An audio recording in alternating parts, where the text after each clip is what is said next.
Hi there everyone and welcome to Mirror World News. My name is Adam and today I have an interview for you with Adam Gaylord. He's an author of the book Soul of the Coliseum. I was able to sit down with him and we talked a little bit about himself and got some advice for aspiring authors as well. So make sure to not go away.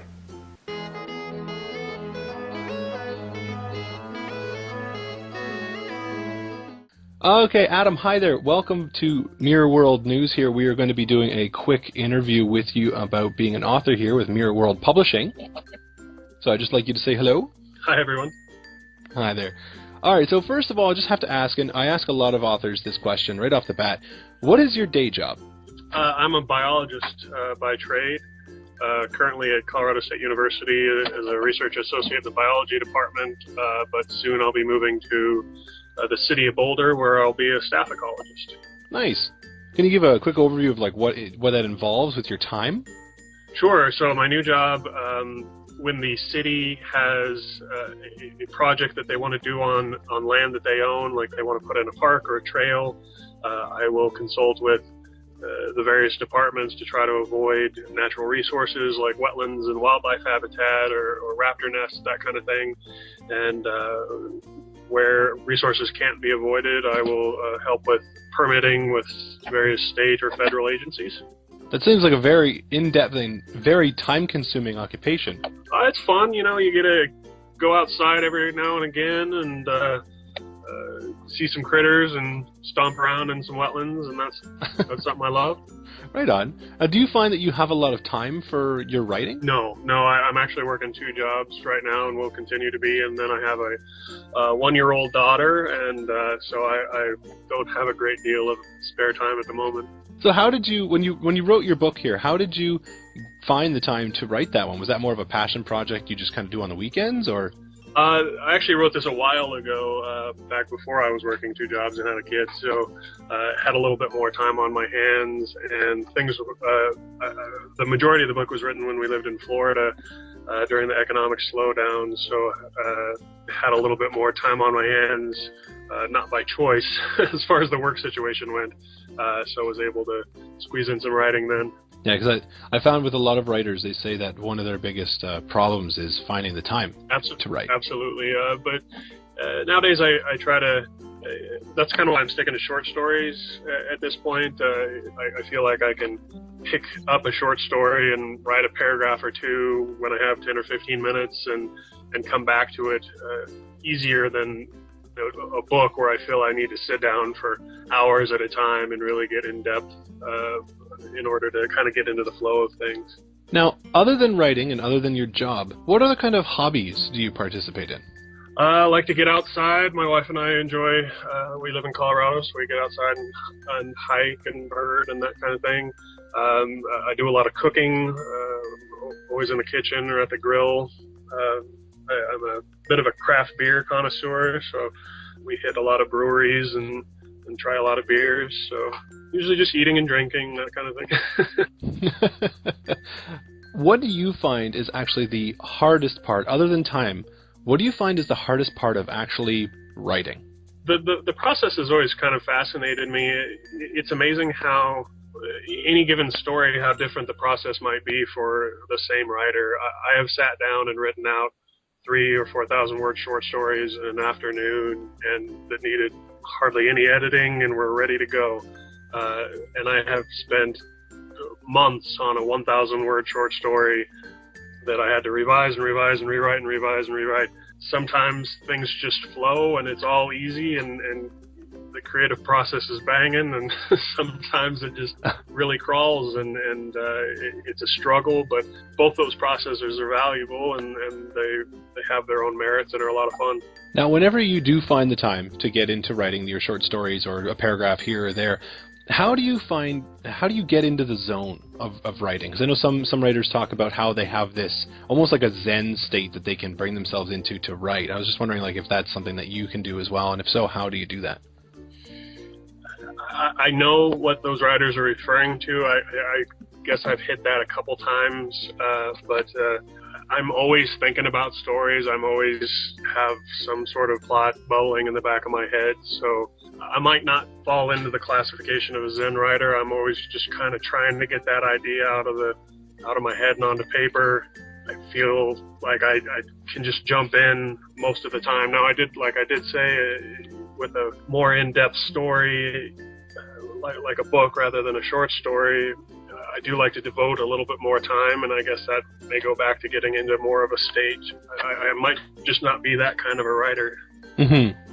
So I found that a lot of people that can write quick stories and write short stories and stuff, they usually find a lot of inspiration from around them. Do you find that you have a lot of inspiration around you in your life as well? Yeah, I mean, it's just funny little things that'll pop up. Just something that somebody will say, or a picture that you see, something in the news. It's funny where ideas come from, and that's part of the fun in it. And sometimes it's part of the challenge. It's like, okay, I have too many ideas going. I need to get some of these on paper before I have any more ideas. Like, can we just stop for a few minutes and like, no new ideas for the next week, because I need to get some of this out before any more ideas. So you, generally speaking, just keep like a notebook or something near you, I guess, all right? I do have it running. I have several running story lists that I try to keep up to date and prioritize and all that stuff. But in the end, you just kind of write what you're feeling passionate about at the moment. Yeah, absolutely. Now, what is your favorite genre to read and or write in? I stick to speculative fiction most of the time. I grew up reading fantasy and science fiction, and that's generally what I write. I write a little bit of horror here and there as well. Generally what I read and write, although I would like to branch out a little bit more, especially with my reading.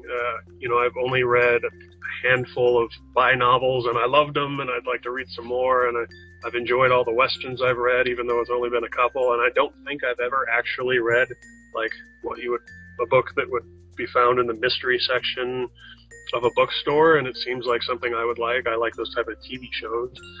So I'm currently trying to branch out, although my reading list is impossibly long as it is.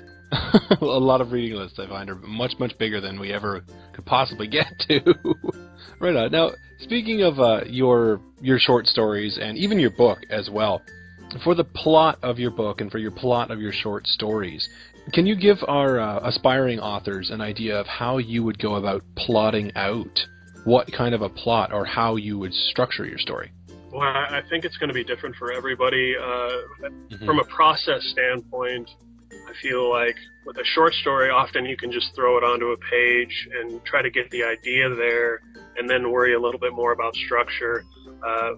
For a book, the Soul of the Coliseum, the book that Mirror World published, it started out as kind of a seat of your pants type of just getting words onto paper, and I, over time, have found that with something that long, it really helps to at least have a rough outline to structure your story around, and that outline might change and that structure might change as you write, but if you don't have some path of where your story is going to lead, a path to lead your story along, you can kind of paint yourself into a corner, and you end up in dead ends and making things a little harder on yourself than it needs to be.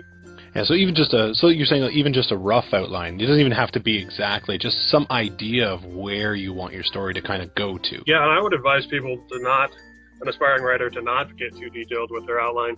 I have found that when sometimes an outline starts to evolve into the story, like you just get so involved with your outline that you start putting in dialogue and you start doing this and that, and it can become so detailed and so overly structured that then it's hard to really build a creative process into it. So I think a rough outline, a rough story path is the way to go to have direction, but still leave yourself a lot of room from a creative standpoint. Yeah, I definitely agree with that. I absolutely agree with that. Now, your book, as you've already mentioned here, Soul of the Coliseum, it's published with Mirror World Publishing right now. And I'm just wondering for the audience, if you can give us a quick little promo as to what the book is about. Sure. It's set in an otherworldly Coliseum, a fantasy world that kind of mirrors the Roman Coliseum in structure and purpose. The main character, whose name is Sol, is born to the Coliseum. His mother dies in childbirth, so he's an orphan, and he's raised by the guards and slaves of the Coliseum, and he becomes a gladiator, and he becomes a great gladiator, the best in the land. And because he's so good and so revered, he becomes kind of a folk hero to the oppressed populace, and the Empire sends an assassin to take care of him. They don't want him to be a hero inspiring the oppressed populace, so they send an assassin to take care of him, and so he has to do what nobody's ever been able to do and try to escape the Coliseum, which is also the only home and home to the only family he's ever known. So there's a lot of great beasties and duels and fights and gladiatorial bouts, but there's also duality of needing to escape somewhere that's terrible, but it's also what you know. It's the fear of the unknown and going out into the real world. Yeah, it sounds like an excellent book. I have not yet had a chance myself to read it, but I definitely will be getting on that very shortly. And I do love the fact that the artwork that you have on the cover of the book looks phenomenal. I love the look of it, with the helmet and him standing in the Coliseum, and it's done kind of like a mosaic style. Yeah. Almost looks like a glass window almost. Yeah, it's a watercolor. I'm fortunate enough to have the original, and I'll be framing it and putting on my wall. I was really got a wonderful opportunity to work with a local artist named John Gruden, and I think I said his last name right, but he does a lot of really fun, fanciful watercolors, a lot of beer and cocktail themed or animal themed watercolors, but he also gets into some of the darker fantasy stuff, and we had a lot of fun working through the process of creating the cover and bringing Sol and the Coliseum to life, and he did a wonderful job. It turned out great. Well, thank you very much. Now, I just have one last question here for you, and it's your own words here of what kind of advice would you give to a new aspiring author? It's advice that I'm sure they've probably heard somewhere else, but you just got to keep with it. Soul of the Coliseum was originally Blood of the Gladiator or something else, and it was written, I started writing it in 2004, and wrote it off and on for years, and it spent a lot of time in drawers and on shelves and tucked away in boxes. And I sent it to all kinds of agents and all kinds of publishing companies without any luck. And what got it out there and what's making it work is persistence. I dug it out of that box and had some folks look at it and they helped me clean it up and helped me edit it and kind of revived the dream and got it out to a number of small publishing companies and had all out of nowhere several that were interested ended up with going with Mirror World, and they've been great to me. But if you give up, your stuff's never going to get out there, and it's a battle. It takes a lot of time, but it's worth it in the end. Excellent advice. I think that's excellent advice. And you're right, we hear that all the time, but I think the more that the new writers hear that advice, the more it'll sink in. Just be persistent. Don't stop. Yep.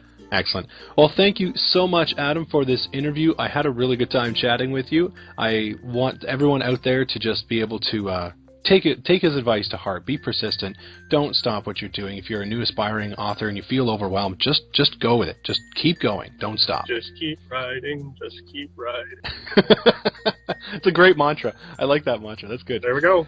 Anyway, Adam, thank you so much for the interview today, and thank you for coming in to talk with us. Thank you, Adam. Appreciate it.